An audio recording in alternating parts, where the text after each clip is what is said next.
So welcome. This is Michael Bauerfeind with Bauerfeind Real Estate, powered by Green Tree Properties. And today we're going to be talking about our January real estate market update. Our focus will be equity. So stay tuned. Let's get started. Our first quote is from Bill McBride from Calculated Risk. It's possible that rising mortgage rates will slow the housing market, he says, or the Fed might raise rates sooner than expected due to the recent pickup in inflation. But I believe one thing is certain: inventory will tell the tale. You know, there's a lot of speculation in the market right now. What's going to happen with mortgage rates? What's going to happen with the Fed? What's inflation doing? Let's add the virus to all of that. But we can guarantee that the inventory of homes for sale will be a great indicator this year. The bad news: listings are still at record lows. Over the last couple of years, low rates, people's definition of home, and people's desire to own a home has depleted housing supply all across the country. This is a look at housing inventory year over year. What Realtor.com does is they look at where we were in December 2020 and compare to where we are in December 2021. Now, the national inventory average is down about 27% year over year. And that's why there's nothing available. And this, as you can see, is all across the country. Let's be honest. It's a frustrating time to be a buyer, and especially a first-time buyer. And it's not just here in Orange County, as you can see, but true all across the USA. Hey, I had some great success in 2021 representing buyers, and we won some very competitive pricing deals. And so if you're one of those people looking to buy, let's talk. When we look at market time, this is the amount of time it takes to sell a home. We go all the way back to 2019, prior to the pandemic. We had more than 4 months of inventory. It took more than 4 months to get a home sold. Now you can see the supply dips a little bit during the pandemic. It goes up during the lockdown. And then for most of last year, it was at or below 2%. And the bottom line is we just don't have sufficient inventory of homes to sell. And that is something we desperately need. So let's talk a little bit about buyer activity. And I can tell you that buyers are still in the market. This chart is from Showing Time.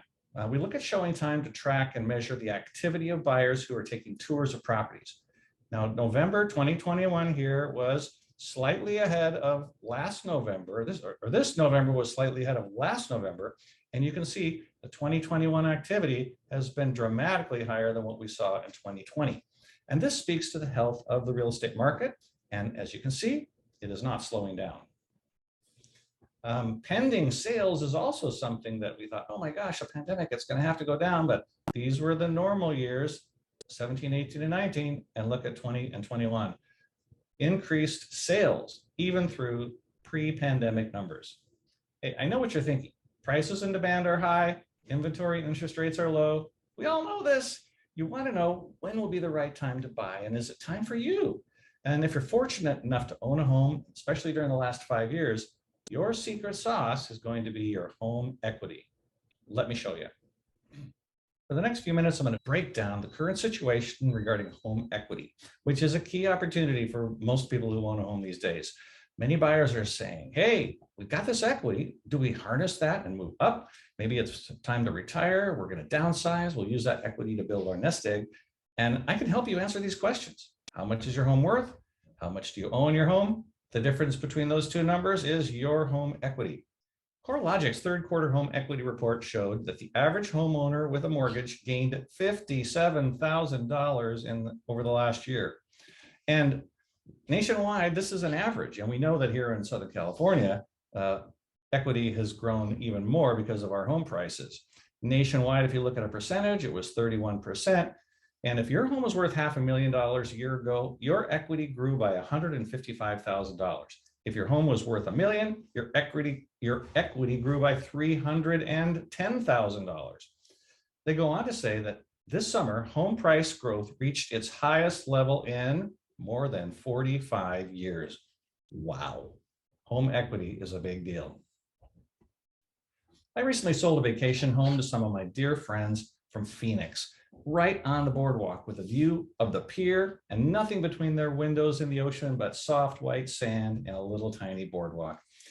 You know, they wish they didn't have to pay at the top of the market, but they had the cash which is now equity in this property that's located in one of the most valuable zip codes on earth. Now, what can your equity do for you?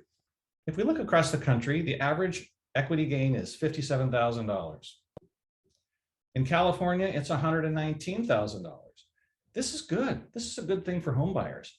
And a report came out a couple months ago saying that in every major city, it was cheaper to buy a home than to rent when, get this, when you consider the equity growth right now. Every major city. So let's talk about what to expect for this year's real estate market. Our goal is to give you these resources to help you make educated decisions. I try to keep the emotion out. Social media is littered with speculation and emotion.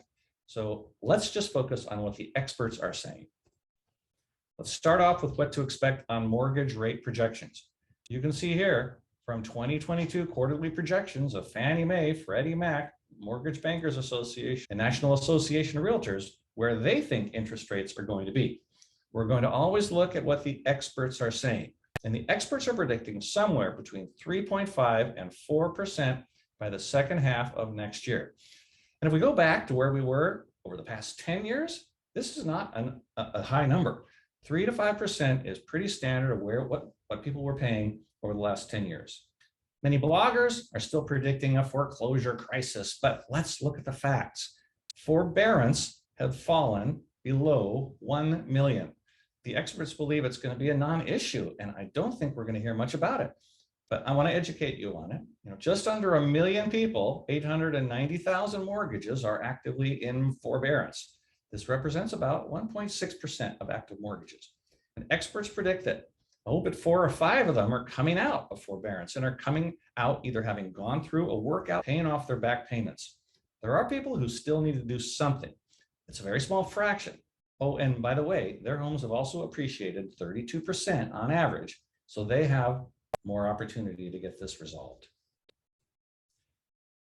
McClare Bolton Smith from CoreLogic says, we may see a little bit of an uptick in foreclosure rates in 2022, just an uptick though, from an extraordinary low level. We're not expecting to see big increases. She goes on to say, we expect delinquency rates overall on home mortgages to actually continue to remain, and here's what she says, quite low. Experts expect appreciation to continue in 2022.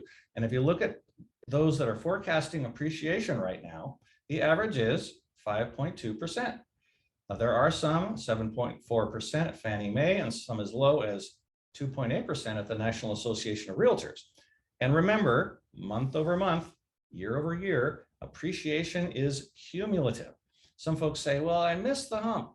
No, you didn't miss it. You didn't miss anything. We're just seeing less appreciation than what we saw last year. The word that's often used in this is deceleration of appreciation, which means it's growing, but still at a slower rate. Think about a car going down the road, decelerating.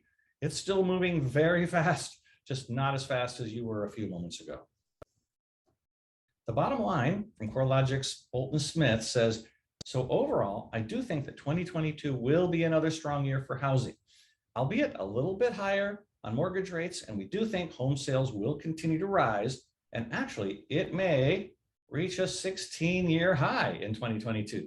So I've stopped sharing my screen, and it's clear we're seeing a lot of interesting things happening in the real estate market. We obviously need more inventory.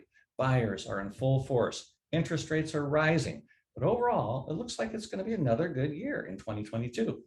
And that's it for a January 2022 real estate market update. Thank you for watching. I appreciate your time. My name is Michael Bauerfeind with Bauerfeind Real Estate, powered by Green Tree Properties. And I hope that you have a wonderful 2022. Please call if I can help in any way. See you next time.